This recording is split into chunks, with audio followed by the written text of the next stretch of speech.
right? A good heuristic for a business owner would be to just blame yourself for everything.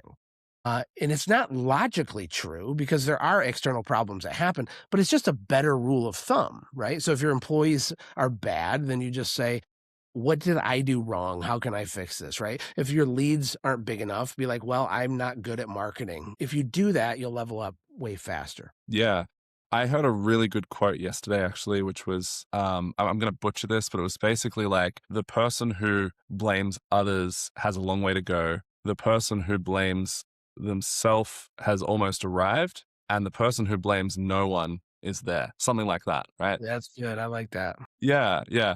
But like just to thread the needle on that, because it's like, okay, Josh, what you're telling me is that it's not an out there problem, but like I still need leads though, right? Like it's a bit of an out there problem. Like the Gen X employee, like I do Well, need to do fix you? that. Do So you like, need leads? Do they? They think they do. I mean, if I was working with someone directly, the very first step is seeking clarity on what that person thinks that they want. Very few people even know what they want. mm, Mark, like they either know what they don't want. Like I'll say, what do you want? And they're like, well, I don't want to struggle anymore. Cool. Got it. That's not a thing that you want. That's the thing that you don't want. Or, what do you want? Well, I don't want to feel stressed out all the time. Or, I don't want my wife to nag me anymore. And they have all these negatives. Or what they have is they have what I call a placeholder goal.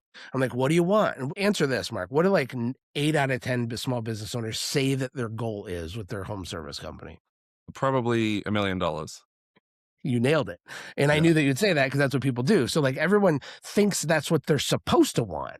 So then they just convince themselves that that's what they want. And the problem is once they realize what's required to achieve it, they just kind of don't do it. So they pretend like that's totally what they're trying to do, but they're kind of not really doing it. And the reason why is because that's not actually even the thing that they want. A lot of people don't care. I mean, where's the rule book that says you're supposed to have a 7-figure business? Maybe you're supposed to have an artisan business that you can work part-time that funds a ministry. And maybe the ministry thing is what lights you up and creates a fire in your belly. See, just knowing that and identifying it will give you the fuel to do all the hard, annoying stuff you got to do to get that outcome. But if the $1 million business doesn't actually create energy in you, if it's not the thing that motivates you and lights you on fire, you're not actually going to do what's required because it's hard. You have to do a bunch of stuff you don't want to do repeatedly over time.